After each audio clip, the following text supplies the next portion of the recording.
Bonjour, mon nom est Claudia Maltais, je suis infirmière clinicienne et technicienne en nutrition. Aujourd'hui, je suis accompagnée d'Hélène Parent. Bonjour, moi je suis infirmière auxiliaire, enseignante et formatrice. Alors, dans le cadre du programme Priorité aux aînés et sécurité, en collaboration avec le service d'aide familiale de la baie, aujourd'hui, la capsule portera sur la médication. Oui, on va faire un peu le tour de tout ça. On va parler de gestion de la douleur et du fameux Zona. Un beau sujet encore aujourd'hui. Plusieurs beaux sujets qu'on va jaser encore aujourd'hui. On va commencer, si tu veux bien, avec une première mise en situation. Aujourd'hui, le couple dont on va parler, ce sont les Laviolettes qui vont nous accompagner. Donc, les Laviolettes ont récemment été voir leur médecin et il y a eu plusieurs modifications qui ont été faites dans leur médication. Avant, ils prenaient seulement 2-3 médicaments et ils se sont vus augmenter à plusieurs médicaments et ils sont assez mêlés. C'est ça qu'ils nous ont exprimé. Et ils aimeraient ça obtenir de l'information pour pouvoir prendre le médicament de façon sécuritaire. Est-ce que tu penses qu'on pourrait les aider? Ah, certainement, Claudia. Alors, qu'est-ce que c'est, en fait, de prendre notre médication sécuritairement? Première des choses, ça serait bien de connaître nos médicaments. Alors, quand on va à la pharmacie, on sait, on reçoit nos médicaments sous différentes formes de contenants. On pourrait avoir des contenants individuels, comme ça ici que tu vois, qu'on voit, pardon. Ensuite de ça, on pourrait avoir des dosettes. Alors ça, c'est des dosettes qui vendent soit au supermarché ou en grande surface, même aussi, on va voir ça en pharmacie. Alors, ce qui est bien, c'est qu'on a tous les jours de la semaine et c'est pour le matin et c'est pour aussi l'après-midi.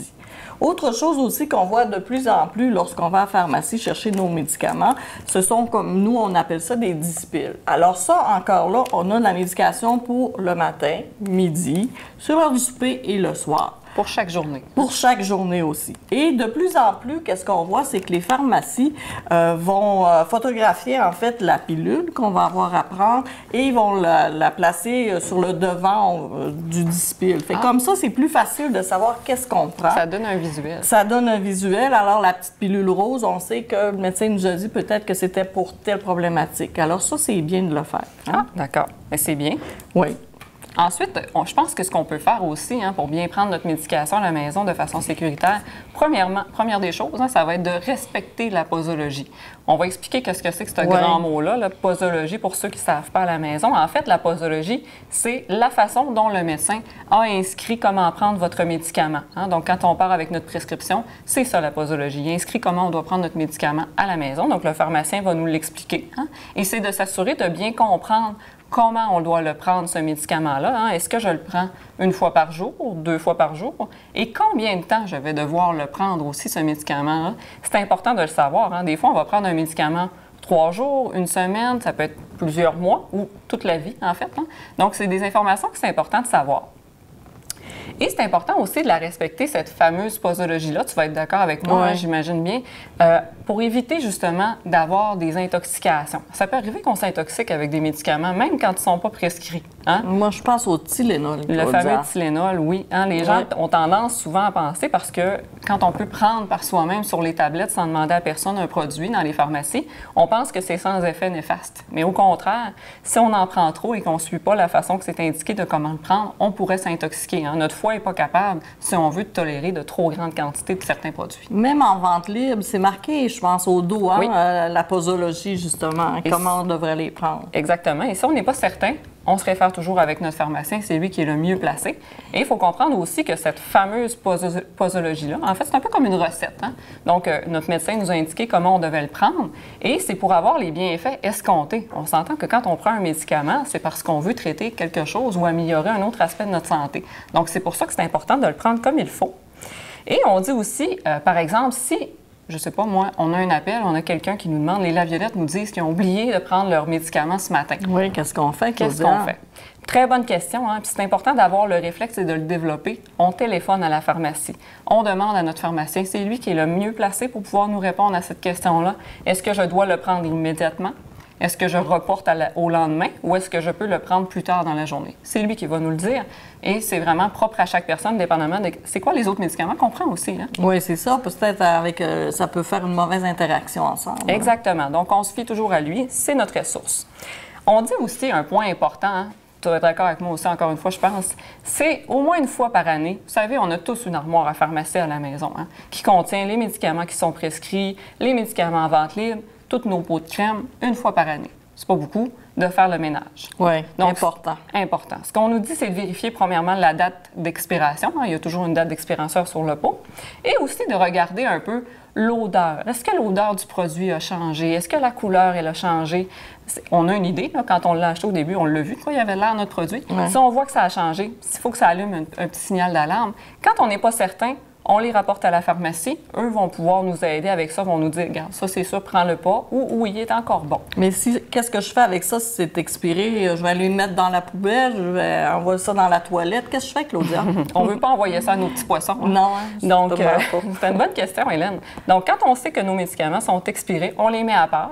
Et quand on se rend à la pharmacie, on les apporte tout simplement à la pharmacie. Et eux vont le détruire de façon sécuritaire. Parce qu'on sait que les médicaments, quand ça se dégrade, c'est pas nécessairement bon dans l'environnement. Exactement. C'est bien. Maintenant, à ton tour, j'aimerais que tu nous expliques un autre point qui est important dans la prise sécuritaire des médicaments.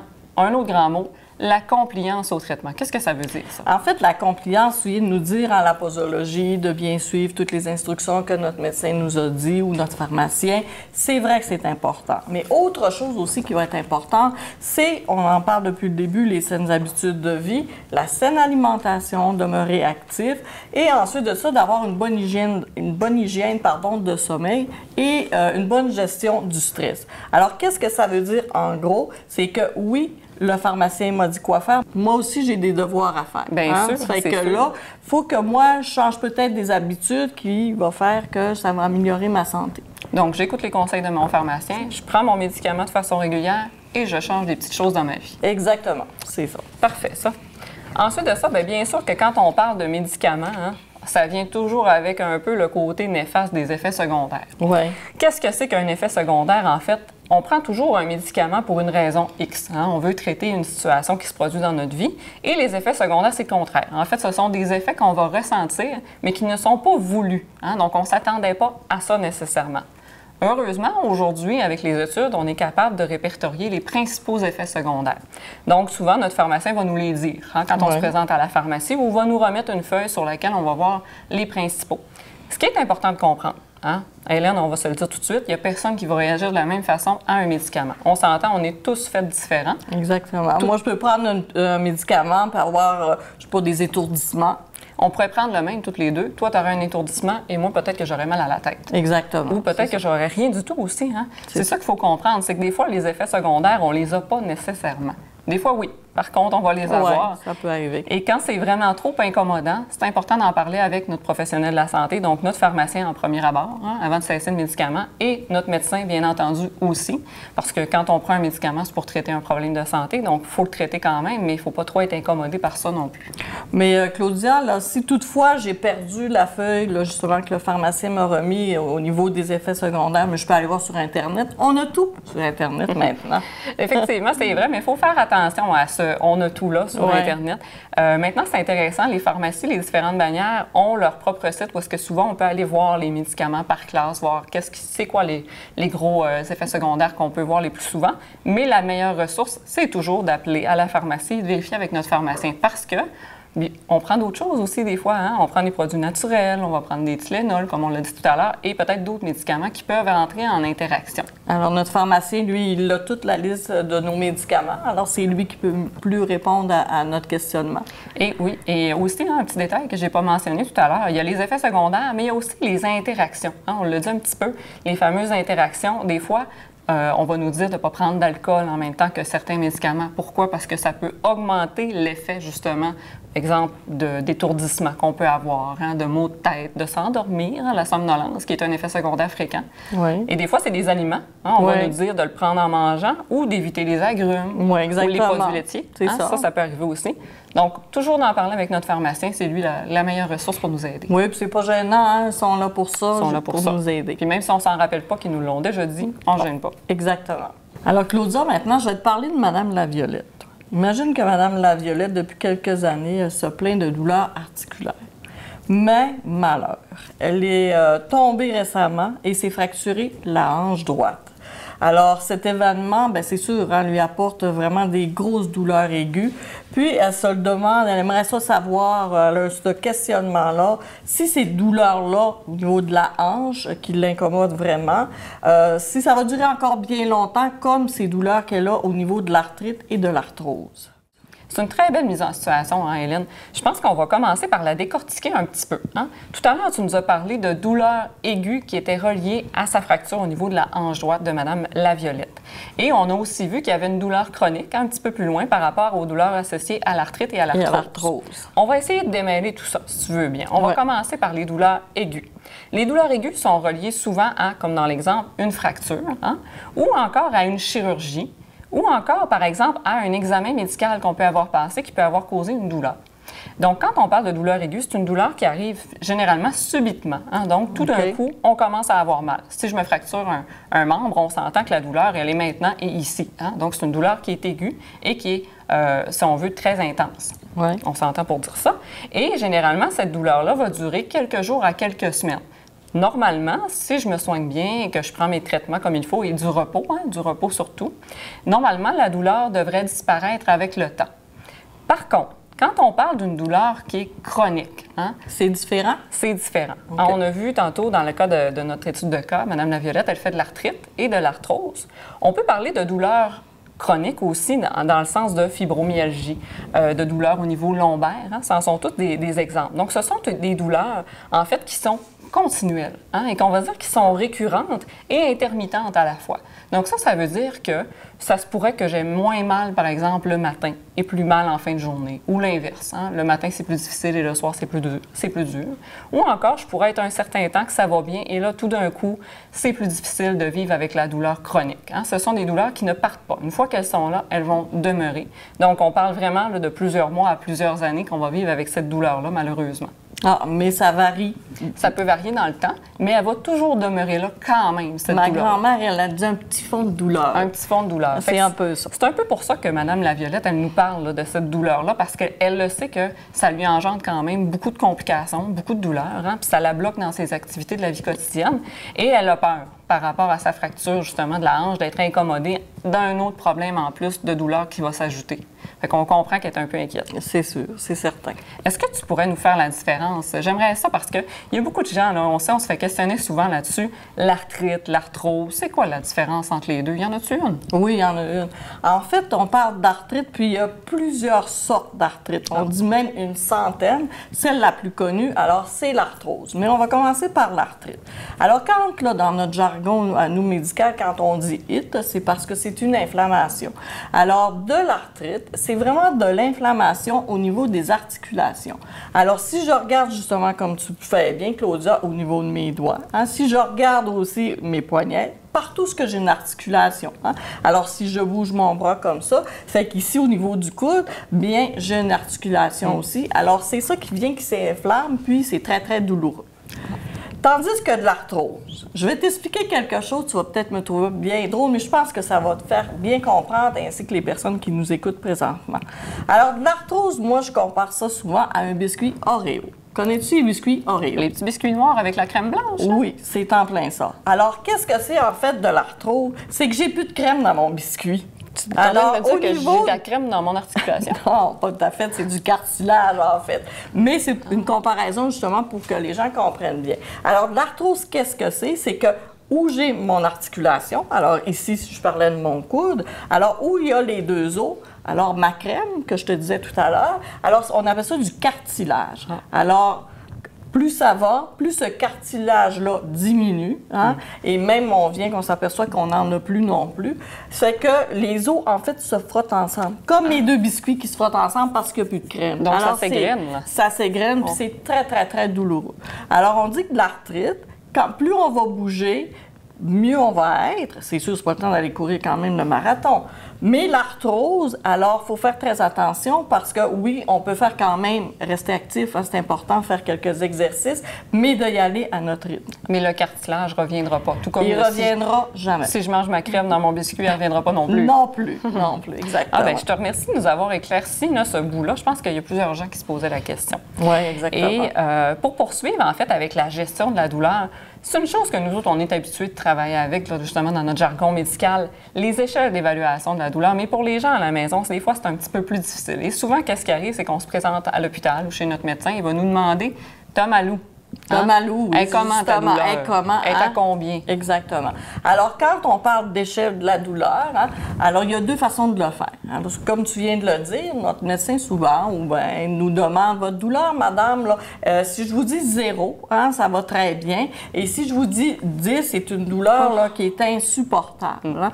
Alors, ça se situe entre quoi et quoi? Hein? Alors, des fois, on va dire 3, des fois, on va dire 4. Alors, ça, c'est une façon de le faire. Okay. L'autre façon de faire, on le voit présentement là, sur la diapositive, c'est que c'est des visages. Ça, c'est très utile avec soit des enfants ou ça peut être aussi avec des personnes qui sont confuses. Alors ça, on va montrer ces visages-là. Alors si on voit à l'écran le visage où c'est marqué 0, bon, ben le monsieur, il a l'air d'être bien serein. En tout cas, il est presque souriant. Mais plus on va monter, plus on va voir qu'il est crispé puis qu'il a l'air d'avoir beaucoup de douleur, justement. Okay. Alors ça peut aider. Et l'autre chose aussi, quand tu disais comment, souvent on va leur demander, hein, est-ce que ça pique, est-ce que ça chauffe, est-ce que ça élance?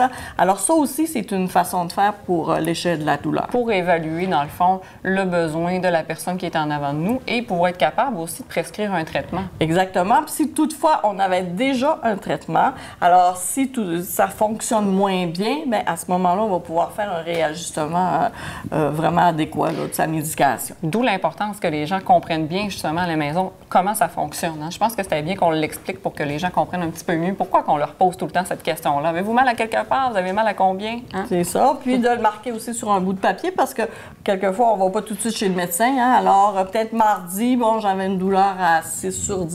Pour voir si la médication fait effet. Exactement, hein? C'est ça.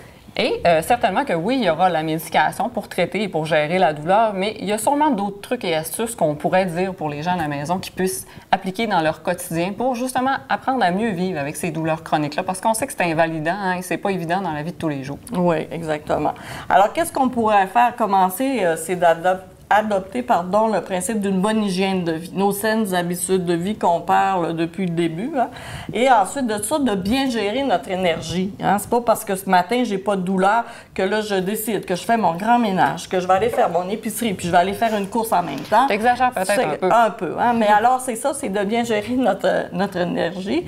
Et aussi, avoir aussi des périodes de repos aussi, à faire peut-être un petit exercice puis aller se reposer aussi. Hein? Alors ça serait bien. Parce que c'est sûr qu'on n'a pas la même énergie qu'avant. Pas du tout. Que la douleur nous rend un petit peu d'avoir moins de capacité, si on veut. Hein, moins intolérant. Moins tolérant aussi. Donc, il faut apprendre à vivre avec ça. C'est ce que tu nous expliques. Hein? Oui, exactement. Après ça, l'autre chose aussi qui serait bien important, c'est d'être capable d'identifier nos limites. Hein? C'est pas parce qu'avant, justement, j'allais faire de la course qu'aujourd'hui, je suis encore capable d'en faire.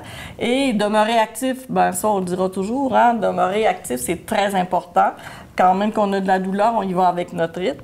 Puis ensuite de ça, bien, de se fixer, en fait, des objectifs qui vont être réalistes et surtout réalisables. Ça, je pense que c'est le gros, si on veut, le cœur là, de la question. Est-ce que je suis capable? Est-ce que c'est réaliste? Mais c'est en faisant des essais et erreurs qu'on peut le voir. Oui, exactement. Et en s'accordant des chances, des périodes de repos, comme tu nous l'as dit. Exactement. Mais certainement, toi, Claudia, tu dois en avoir aussi, hein, des trucs, hein, puis des astuces. Il y en a beaucoup. Hein. On voit on peut quand même bien s'outiller par rapport à la douleur, mais un des premiers points, un point qui est critique, je te dirais, même dans le cas de toute maladie ou problème de santé, c'est d'apprendre à accepter notre douleur. Tant qu'on ne l'acceptera pas, ce problème de santé-là ou la douleur, on va avoir de la misère à le gérer. Donc, l'accepter, c'est le bout le plus dur. Ça a l'air facile quand c'est moi qui le dis, mais une fois que c'est fait, on est capable d'aller de l'avant puis justement d'accepter les incapacités, accepter les limites. Hein? Donc, c'est à nous de se mobiliser aussi par rapport à ça. Il faut se rappeler aussi que chaque journée est différente. Il faut vivre une journée à la fois. Je sais que c'est difficile. Les douleurs chroniques, ça engendre beaucoup de problématiques pour les gens qui vivent avec ça, mais il y a des bonnes, il y a des moins bonnes journées, tu es d'accord avec moi, mais ça ne veut pas dire que toutes les mauvaises journées sont significatives, qui vont tout être comme ça dans ma semaine non plus. Non, ça ne veut pas dire qu'ils vont suivre nécessairement. Hein? Non plus. Donc, il faut profiter des moments où est-ce que ça va mieux. Hein? Puis justement, faire des choses qu'on aime dans ces moments-là et profiter des gens qui nous entourent. Tout en respectant nos limites. Tout en respectant nos limites. Et il faut savoir aussi s'entourer de personnes positives.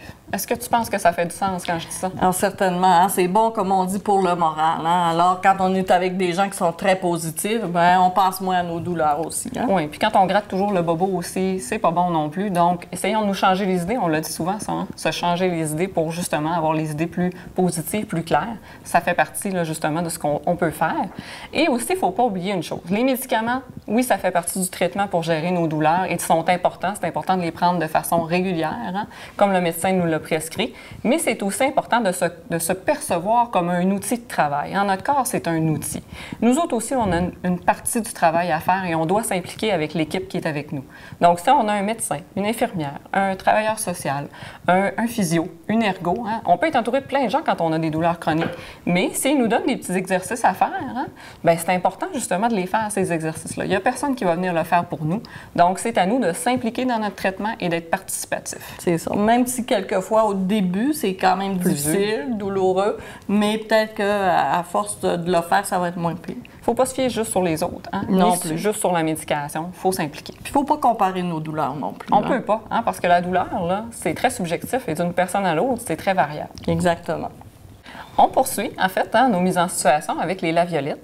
Depuis quelques jours, M. Laviolette dit ressentir des bonnes douleurs au niveau du haut du dos, hein, et des sensations de brûlure, puis même que sa conjointe s'est aperçue qu'il y avait des boutons, hein, des petits boutons rougeâtres qui étaient sortis.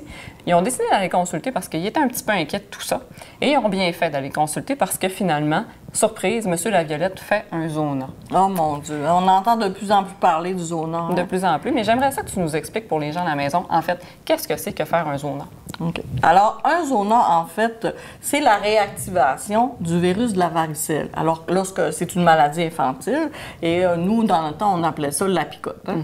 Alors, qu'est-ce qui arrive? C'est que lorsque ça s'est résorbé, c'est-à-dire la varicelle, c'est que ce virus-là, il s'endort. Alors, il se place tout près d'un nerf, puis il reste là, il peut rester là quelques mois, il peut rester là aussi quelques années. Ah. Alors, qu'est-ce qui arrive, c'est que pour certaines personnes, on parle de personnes de 50 ans et plus, ou des personnes aussi que le système immunitaire est beaucoup plus bas.